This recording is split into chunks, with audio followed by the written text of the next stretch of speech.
Hello everyone, this is Ayush Sharma and welcome back to our YouTube channel Let's Start Compete and CGL 22 का result आ गया है। ठीक है, आप सभी को पता होगा कि कट ऑफ कितनी हाई गई है, लेकिन उसके बाद भी हमारे बच्चों ने सिलेक्शन ले लिया है। ठीक है, और सबसे पहले तो मैं आपकी खुशी का ठिकाना, मुझे पता है कि खुशी का ठिकाना नहीं होगा, है ना। तो सभी को जिन जिनका सिलेक्शन हुआ है उन्हें कॉन्ग्रेचुलेशन भाई। लेकिन उन बच्चों के बारे में मैं बात कर रहा हूँ जिनका सिलेक्शन नहीं हुआ है। भाई परेशान होने की बिल्कुल ज़रूरत नहीं है यार, है ना। सिलेक्शन नहीं हुआ है ना, तो मैं यहाँ पर आपको एक चीज़ बताने वाला हूँ। जिनका सिलेक्शन हो गया तो उनकी जर्नी तो अब खत्म हो चुकी है, अब दूसरा लाइफ का फेज़ आने वाला है उनके पास, है ना। लेकिन जिनका सिलेक्शन नहीं हुआ है ना भाई, मैं थोड़ा सा उनके बारे में ये बताता हूँ कि आपको डीमोटिवेट नहीं होना है। डीमोटिवेट नहीं होने के बाद भी भाई मैं समझ सकता हूँ कि आप डीमोटिवेट होंगे, सभी के साथ ऐसा होता है ना। आपकी मैं जो कंडीशन है वो समझ सकता हूँ कि आप फेल हुए हैं तो क्या हो रहा होगा। देखिए, दो रास्ते बचते हैं आपके पास फेल होने के बाद। जो भी व्यक्ति फेल होता है ना, उसके बाद दो रास्ते होते हैं। क्या सर? या तो वो अब ऐसे रास्ते पर जाएगा जो आगे जाकर उसको फेलियर की जगह ही ले जाएगा, वो फिर फेल होगा। और दूसरा कि सर अब वो ऐसी जगह जाएगा जहां से वो पास हो जाएगा।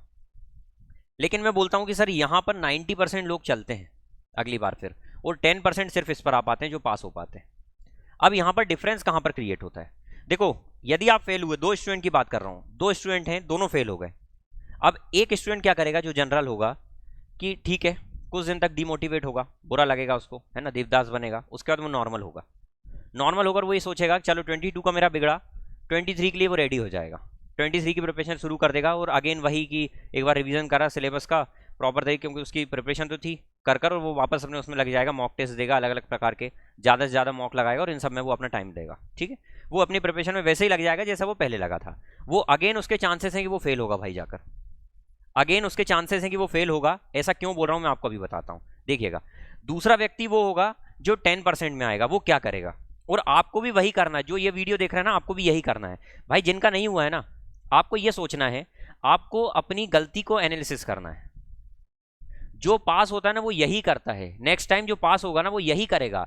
आपको बैठना है। मेरे साथ भी ऐसा हुआ था भाई, 20 में जब नहीं हुआ था ना, तो मैंने अपनी गलती देखी थी। हम क्या करते हैं, हम हमारी गलती नहीं देखते हैं, हम डायरेक्ट बाउंस बैक कर अपने काम पर लग जाते हैं। बाउंस बैक करना है आपको, लेकिन अपनी मिस्टेक से, आपको अपनी मिस्टेक से सीखना है कि हमने 22 में क्या मिस्टेक करी थी। बैठकर एनालिसिस करना है कि जो शिफ्ट में मेरा एग्जाम हुआ था वो पेपर उठाना है वापस आपको। वो पेपर में देखना है कि कौन से क्वेश्चन मैंने गलत करे, कौन से मैंने तुक्के में सही मार दिए थे, किस क्वेश्चन में मैंने हड़बड़ी में मैंने गलत कर दिया था, कहाँ गलती आ रही थी। हो सकता है मैथ्स में कोई फॉर्मूला आप भूल गए हो, तो आपको देखकर वहां से समझ में आएगा कि मेरी कमी क्या है, कि रिवीजन नहीं करा था। हो सकता है करेंट अफेयर का कोई क्वेश्चन ऐसा देखने को मिलेगा आपको वहां पर कि यार इसके बारे में तो मैंने पढ़ा ही नहीं था। या स्टैटिक जीके में आप देखेंगे यार ये तरीके से मैंने तैयार किया ही नहीं था, इस टॉपिक को तो मैंने रेडी ही नहीं किया स्टैटिक जीके में, है ना, कि इसको मेरे को पढ़ना था। तो आप वहां से अपनी गलतियों को लिखें और गलतियों से सीखें। गलती करना बुरी बात नहीं है, लेकिन उस गलती से ना सीखना गलत बात है। और कहा जाता है कि यदि आप गलती से सीख लेते हैं ना, तो कोई दिक्कत नहीं है, आप आगे जाकर सक्सेसफुल फिर से हो जाएंगे। लेकिन आप गलती से सीख नहीं रहे ना भाई, तो आप बहुत बड़ी प्रॉब्लम में फंसने वाले हैं। आगे जाकर आप फिर गलती करेंगे और फिर फेल होंगे। तो यदि आप चाहते हैं कि 23 में आपका सिलेक्शन हो जाए, श्योर शॉट आपका सिलेक्शन हो, जो भी बच्चे 1-2 नंबर से रुके हैं या 10 नंबर से रुके हैं या कुछ ज़्यादा नंबर से रुक गए, कोई दिक्कत नहीं है। अपनी गलती देखिए कि हमने गलती कहाँ करी थी, है ना। जो 2-3 साल से आप दे रहे हैं कि आप सर हम 2-3 साल से एग्जाम दे रहे हैं सीजीएल और हमारा निकल नहीं पा रहा, कुछ नंबर से रुक जा रहे हैं, तो अपनी गलती को एनालिसिस करना बहुत जरूरी है। पूरा अपना जो पेपर था उसको उठाएं कि सर मैंने कहाँ कहाँ गलती करी, वहां पर क्या मैंने प्रेशर के कारण ये क्वेश्चन गलत कर दिए थे। अगर प्रेशर के कारण गलत कर दिए तो अपने आप को, अपने माइंड पर, अपने आप पर काम करना है आपको कि हम वो प्रेशर को झेल पाए। जो प्रेशर उस टाइम एग्जाम हॉल में होता है उसको झेल पाए, वैसा माहौल क्रिएट करें। मॉक दे तो आप उस तरीके से दें। हो सकता है कि सर हमने मोबाइल पे मॉक दिया था, कंप्यूटर में या लैपटॉप में नहीं दिया था, वहां पर जाकर हम पैनिक हो गए। तो उस तरीके से अपना माहौल क्रिएट करें और वैसे अपने मॉक को दें, है ना। तो अपनी गलती से सीखना बहुत जरूरी है भाई। डायरेक्ट बाउंस बैक करके दौड़ना नहीं है आपको, फिर से आपको ठहरना है, थोड़ा अपने ऊपर काम करना है। आपको समझना है कि हमारी मिस्टेक कहाँ हुई थी, समझ में आ रही है बात, और फिर आपको बाउंस बैक करना है। जो मिस्टेक हुई है वहां से आपको शुरुआत करना है फिर से, ठीक है। जो मिस्टेक हुई है उसको आगे नहीं दोहराना है, 100% आपका सिलेक्शन होगा, ठीक है। चलिए, तो अब हम टाइम वेस्ट किए बिना, मैं आपको सिंप्लीफिकेशन पढ़ा रहा था, मैं वापस अपने पॉइंट पर आ जाता हूँ, ठीक है। बहुत सारे बच्चों को डीवी, डिपार्टमेंटल डॉक्यूमेंट वेरिफिकेशन के रिगार्डिंग मेरे पास मैसेज आ रहे हैं और मेल आ रहे हैं, तो आप चिंता ना करें। जैसे डिपार्टमेंटल डॉक्यूमेंट वेरिफिकेशन होगा ना, उसके बाद मैं डायरेक्ट वीडियो लाऊंगा जिस बंदे ने डीवी दिया हुआ है उसकी, ठीक है। तो उसमें पूरे आपके डाउट्स क्लियर हो जाएंगे कि सर ईडब्ल्यू सर्टिफिकेट से फिल कर दिया था, अब क्या होगा, निकालेंगे या रिजेक्ट करेंगे, जो भी होगा मैं पूरा उसमें क्लियर कर दूंगा, ठीक है। चलिए, तो शुरुआत करते हैं सिंप्लीफिकेशन को ही, और एक इंपॉर्टेंट कंसेप्ट को लेकर मैं आ रहा हूं, ठीक है। एक कंसेप्ट है बहुत इंपॉर्टेंट है, ठीक है। एक क्वेश्चन ऐसा आता है, एक क्वेश्चन से मैं शुरुआत कर रहा हूं, देखिएगा।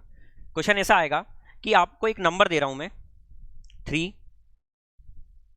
5 7 मल्टीप्लाई 9। ये नंबर आपको दिख गए होंगे कि सर ये कॉन्जिक्यूटिव नंबर है। कॉन्जिक्यूटिव मतलब होता है लगातार संख्याएं जिनके बीच में गैप सेम है, ठीक है। अब इनके बीच में गैप सेम है, तो यहां पर आपको क्वेश्चन ऐसा आएगा कि इसमें मैं ऐसा क्या ऐड कर दूं या क्या ऐसा सब्ट्रैक्ट कर दूं। ऐड वाला पहले मैं बता रहा हूं कि इसमें क्या मैं ऐसा जोड़ दूं जिससे ये एक परफेक्ट स्क्वायर नंबर बन जाए। परफेक्ट स्क्वायर नंबर का मतलब होता है, जैसे मैंने लिखा 64, तो सर 64 एक परफेक्ट स्क्वायर नंबर है, तो इसमें मैं ऐसा क्या जोड़ दूं जिससे ये एक परफेक्ट स्क्वायर नंबर बन जाए। तो इसी पैटर्न को समझाने के लिए मैं कंसेप्ट को समझा रहा हूं, ध्यान से उस कंसेप्ट को समझिएगा, ठीक है। देखें, पेन कॉपी लेकर बैठे भाई।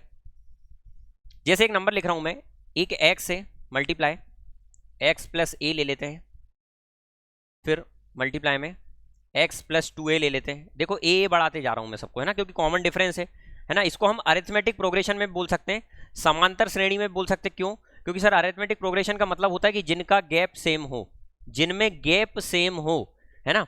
तो यहां पर मैं पूछ रहा हूं कि इसमें मैं ऐसा क्या जोड़ दूं, इसमें मैं ऐसा क्या जोड़ दूं कि ये एक परफेक्ट स्क्वायर नंबर बन जाए। हमको ये निकालना है कि क्या जोड़ दें। अब एग्जाम में जब ऐसे क्वेश्चन आएगा तो हम कैसे सॉल्व करेंगे वो मैं बताता हूं। तो पहले ये पैटर्न समझो कि सर जब भी ऐसा नंबर आए जो कॉन्जिक्यूटिव हो, लगातार हो, तो उसमें हम ऐसा क्या जोड़ेंगे जिससे ये एक परफेक्ट स्क्वायर नंबर बन जाएगा। तो सबसे पहले तो आपको देखना है कि इसके बीच का गैप सेम है या नहीं। हमको दिख रहा है गैप सेम है, तो मैं पहले पूरा बेसिक कंसेप्ट क्लियर कर रहा हूं, फिर इसको मैं शॉर्ट में बताऊंगा, ठीक है। चलिए, सबसे पहले हमको फर्स्ट टर्म और लास्ट टर्म का मल्टीप्लाई करना है। तो क्या हो जाएगा sir, x square plus 3ax बन गया, ये ब्रैकेट क्लोज। अब इन दोनों का गुना कर लो, मल्टीप्लाई कर लो, तो ये क्या बन जाएगा, एक्स स्क्वायर प्लस, देखो एक्स स्क्वायर हो गया, फिर यहां पर ये हो जाएगा 2ax, और ये कितना हो जाएगा ax, तो ये बन जाएगा 3ax प्लस, फिर ये जब इसका मल्टीप्लाई होगा तो कितना बन जाएगा, ये 2a स्क्वायर। आई होप इतनी बात क्लियर हो गई होगी, ठीक है। चलिए, आपको यहां पर देखो ये दोनों चीज दिख रही होगी। जब मैं इस पूरे को उठाकर इसमें इनको एक एक मान लेता हूं, इसको अलग मान लेता हूं, जब मैं इसका मल्टीप्लाई इसमें करूंगा तो ये क्या बन जाएगा sir, x square plus 3ax का होल स्क्वायर बन जाएगा प्लस, जब इसका मल्टीप्लाई इसमें होगा तो क्या हो जाएगा, देखो 2a स्क्वायर एक्स स्क्वायर, और फिर इधर होगा तो कितना हो जाएगा, प्लस में 2a स्क्वायर और इनटू में 3ax। अब यहां पर कुछ आपको ध्यान से देखना है। यदि मैं बोलता कि इसको मल्टीप्लाई ना भी करते तो क्या होता, देखें मैं ये बोल रहा हूं कि यदि इसको आप मल्टीप्लाई ना करते और कॉमन रहने देते तो क्या होता, तो आप बोलेंगे सर 2a स्क्वायर और ब्रैकेट में क्या आ जाता है, ये पूरा आ जाता है एक्स स्क्वायर प्लस 3ax। ध्यान से सुनना, बहुत अच्छा कंसेप्ट सीखने को मिलेगा। तो सर यहां पर हम देख रहे हैं a स्क्वायर प्लस 2a और ये b, देखो एक फॉर्मूला सर हमने पढ़ा था बचपन में, a प्लस बी का होल स्क्वायर पढ़ा था, एलजेब्रा का ये फॉर्मूला है। और ये क्या होता था sir, a square plus B square plus 2ab। मैं चाह रहा हूं इसको परफेक्ट स्क्वायर बनाना, तो सर कहीं ना कहीं यदि मैं कंपेयर करूं इसको, तो सर ये a स्क्वायर मान लिया मैंने, ये a स्क्वायर हो गया, देखो ये 2 हो गया, है ना, 2, ये a हो गया, देखो ये a आ गया, ये a आ गया, ये 2 आ गया, तो कहीं ना कहीं यही तो b होगा ना। तो सर यहां पर इसको यदि मेरे को पूरा परफेक्ट फॉर्मूला बनाना है तो मैं इसमें ऐसा क्या ऐड कर दूं कि ये एक परफेक्ट स्क्वायर बन जाए। तो आप बोलेंगे सर देखो a स्क्वायर तो आ गया, ये a square plus 2ab plus b square होना चाहिए ना, मतलब यहां पर जो a स्क्वायर दिया है इसका स्क्वायर यहां पर अगर ऐड हो जाए तो अपना काम बन जाएगा। मतलब यहां से क्या चीज समझ में आई, देखिए मतलब यहां से ये चीज समझ में आई, जिसको लिखना है वो इसका स्क्रीनशॉट ले लो, एक बार फटाक से स्क्रीनशॉट लो। यहां से ये चीज समझ में आई, अब मैं इसको क्लियर कर रहा हूं। यहां से ये चीज समझ में आई सर कि इस पूरे को परफेक्ट स्क्वायर बनाना है, तो यहां पर आपने क्या बोला कि इसमें मैं a स्क्वायर का स्क्वायर ऐड कर दूंगा, a स्क्वायर का स्क्वायर ऐड कर दूंगा। a स्क्वायर का मतलब होता है कि सर मैं a की पावर 4 को ऐड कर दूंगा, इसमें जोड़ दूंगा। मतलब कोई भी ऐसा नंबर आए जिसमें जो 4 मतलब रेगुलर हो, 4 कॉन्जिक्यूटिव नंबर्स हो, मल्टीप्लाई में हो, तो उसमें ऐसा मैं क्या ऐड कर दूं, तो मैं a की पावर 4 को उसमें ऐड कर दूंगा। अब आप बोलेंगे a की पावर 4 क्या आता है, तो कहीं ना कहीं सर a की पावर 4 डिफरेंस ही तो था, देखो इसमें a जुड़ा फिर इसमें a जुड़ा, तो कहीं ना कहीं कॉमन डिफरेंस जो था वो कितना था, कॉमन डिफरेंस जो था वो कितना था सर, कॉमन डिफरेंस a था। तो मतलब हमको यहाँ से ये चीज समझ में आई कि जब भी चार रेगुलर नंबर का, चार कॉन्जिक्यूटिव नंबर का मल्टीप्लाई होगा आपस में, तो उसमें हम ऐसा क्या जोड़ देंगे, तो उनका जो डिफरेंस होगा उसकी पावर 4 को हम उसमें जोड़ देंगे, तो वो एक परफेक्ट स्क्वायर नंबर बन जाएगा। ठीक है, चलो एक एग्जाम्पल से समझा रहा हूं इसको। स्क्रीनशॉट जिसको लेना है वो ले लो। ठीक है, स्क्रीनशॉट जिसको लेना था ले लिया। अब देखो इसको मैं एक एग्जांपल से समझाता हूं। जैसे सर एक नंबर आ गया 3 मल्टीप्लाई 5 मल्टीप्लाई 1 ले लें, यहां पर 1 ले लो, एक 1 3 5 और एक 7। ठीक है, देखो कितना हो रहा है, 3 1 जा 3, 3 5 जा 15, पूरा मल्टीप्लाई करो, 15 7 से कितना हो जाता है सर, जल्दी बताओ, 105। तो सर 105 में ऐसा मैं क्या जोड़ दूं, तो सर अभी आपने हमको सिखाया था कि इनका जो डिफरेंस है उसकी पावर 4 को जोड़ना है। इनका डिफरेंस कितना आ रहा है, 2 की पावर 4 कितना हो जाता है, 16। यदि मैं इसमें 16 जोड़ दूंगा तो सर आप बोलेंगे सर ये तो सेम हो ही नहीं रहा है, 121 आ गया ना। 121 एक परफेक्ट स्क्वायर नंबर है या नहीं, बिल्कुल है। तो सर यहां से ये बात क्लियर हो गई कि जब भी कोई चार रेगुलर नंबर, या फिर मैं बोल सकता हूं कोई भी 4 अरिथमेटिक प्रोग्रेशन में नंबर का आपस में मल्टीप्लाई हो रहा हो, या चार लगातार संख्याओं का गुणा हो रहा हो आपस में, तो उसमें ऐसा क्या जोड़ दिया जाए कि वो एक परफेक्ट स्क्वायर नंबर बन जाए। तो सर उसमें हम उसका जो कॉमन डिफरेंस है उसकी पावर 4 को उसमें ऐड कर देंगे, तो वो एक पूर्ण वर्ग संख्या बन जाएगी, एक परफेक्ट स्क्वायर नंबर बन जाएगा। आई होप इतनी बात क्लियर हुई होगी। अब एक एग्जाम्पल मैं आपको कराता हूं, इसका ही सेम इससे रिलेटेड एक एग्जाम्पल करा रहा हूं। ठीक है, ध्यान से देखिएगा। लिखने से पहले इसका एक पैटर्न लिख लो। मैंने आपको यही सिखाया ना कि सर यदि कोई नंबर है ए बी सी और डी, यदि कोई चार रेगुलर नंबर है ना, और इनका मान लेते हैं डिफरेंस जो है ना, वो कॉमन डिफरेंस जो है ना वो डी आ रहा है। कितना मान लेते हैं, डी आ रहा है। ठीक है, यदि कॉमन डिफरेंस मैंने डी मान लिया, तो सर इसमें ऐसा क्या जोड़ दूं कि ये एक परफेक्ट स्क्वायर नंबर बन जाए, तो आप बोलेंगे सर इसमें डी की पावर 4 जोड़ दो तो एक परफेक्ट स्क्वायर नंबर बन गया। बन गया। अच्छा, पहले भी मैंने आपको इसमें एक चीज बताई थी, इसके पहले जब मैं इसको सॉल्व करा रहा था तो वहां पर मैंने पैटर्न में क्या बनाया था कि हम ऐसे शुरू और आखिरी का मल्टीप्लाई कर रहे थे। याद करो, ए मल्टीप्लाई डी करा था, और प्लस में उसने बोला था क्या जोड़ने का, प्लस में उसने हमको डी स्क्वायर जोड़ने का बोल दिया था, डी स्क्वायर जोड़ने का बोल दिया था। यदि इस तरीके से मैंने बोला था डी स्क्वायर जोड़ने का, तो क्या मैं इसको इक्वल टू करके कुछ और भी लिख सकता हूं क्या? एक एग्जाम्पल से समझाता हूं। देखो एक एग्जाम्पल जैसे मैं बताता हूं, पेपर का ही एक आया हुआ एग्जाम्पल। देखो एक एग्जाम में आया था 15 17 19 और 21। मैं पूछता हूं आपसे कि इसमें ऐसा क्या जोड़ दूं कि सर ये एक परफेक्ट स्क्वायर नंबर बन जाए। मैं इसमें ऐसा क्या जोड़ दूं कि एक परफेक्ट स्क्वायर नंबर बन जाए। एक सेकंड, गया वो पेज, वेट। मैंने लिखा था 15 17 19 और 21। इसमें मैं ऐसा क्या ऐड कर दूं कि एक परफेक्ट स्क्वायर नंबर बन जाए, फटाक से बताएं।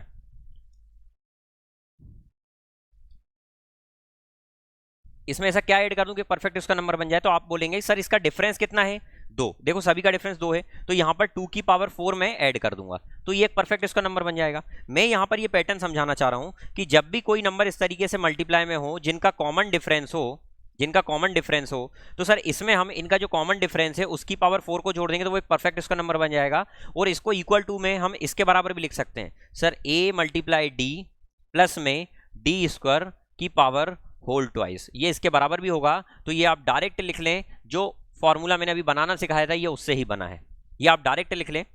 ठीक है, इसको मैं थोड़ा सा अलग कर देता हूं ताकि समझ में आ जाएगा। यहां लिख लो, देखो,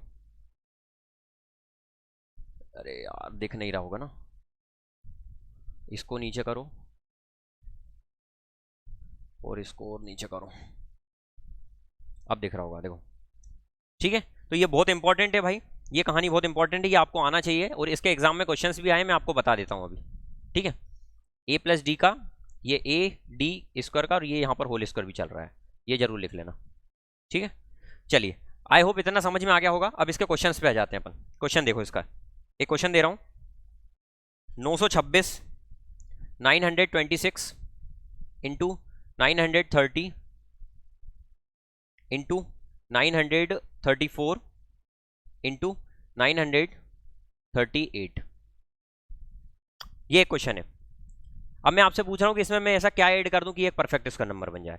तो आप बोलेंगे सर यहां पर इसका डिफरेंस कितना आ रहा है, 4, सब में 4 4 डिफरेंस आ रहा है, तो इसमें ऐसा क्या ऐड कर दें कि जिससे एक परफेक्ट स्क्वायर नंबर बन जाए। तो आप बोलेंगे सर इसका डिफरेंस जो है वो 4 है, 4 की पावर 4 कर देंगे। ठीक है, तो इसका जो आंसर आ जाएगा वो कितना आ जाएगा,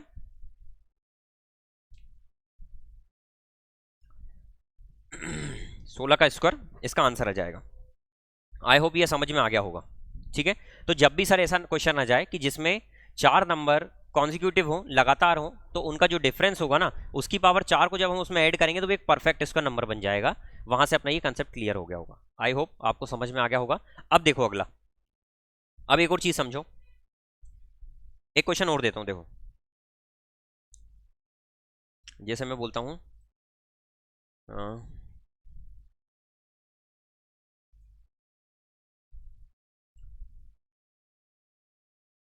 अब ऐसा क्वेश्चन दे रहा हूं जिसमें माइनस करने का आएगा। ऐसा क्या मैं सब्ट्रैक्ट कर दूं? देखो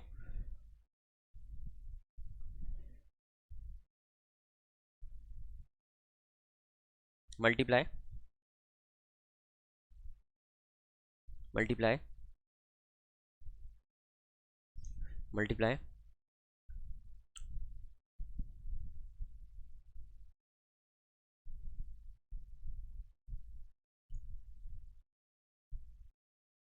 ठीक है, 38 43 48 और 53, डिफरेंस कितने का होगा ये आपको समझ में आ गया होगा। प्लस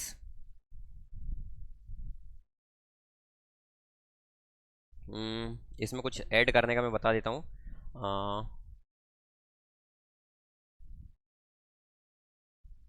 ये एक नंबर लिखा हुआ है भाई, ये आपके सामने एक नंबर लिखा हुआ है और आपसे पूछा जा रहा है कि इसमें मैं ऐसा क्या ऐड कर दूं कि एक परफेक्ट स्क्वायर नंबर बन जाए।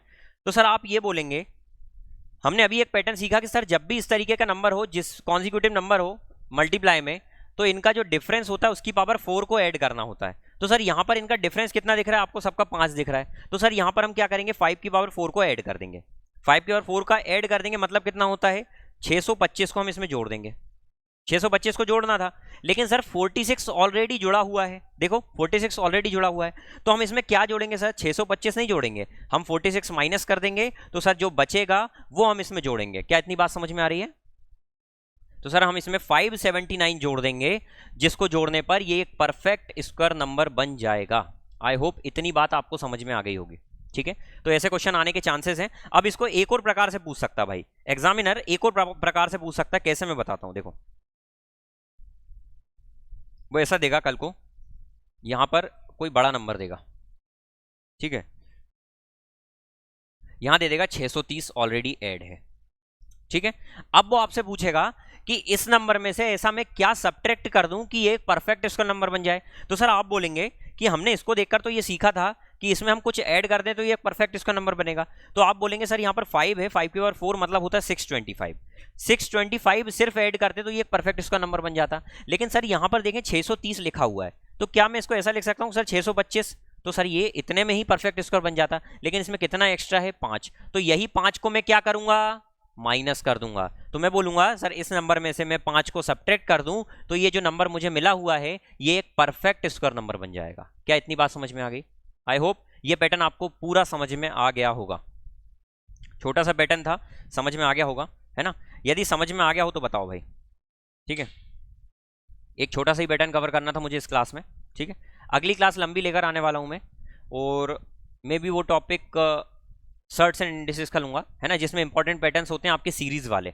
ठीक है, वो लेकर आ रहा हूं मैं, रूट वाले क्वेश्चंस। ठीक है, तो चलिए भाई पढ़ाई में लग जाइए। 23 को लेकर जिनका सिलेक्शन नहीं हुआ है या जिनका हो गया है उनको बधाई भाई, जिनका नहीं हुआ है वो लग जाए अपनी प्रिपरेशन में, है ना।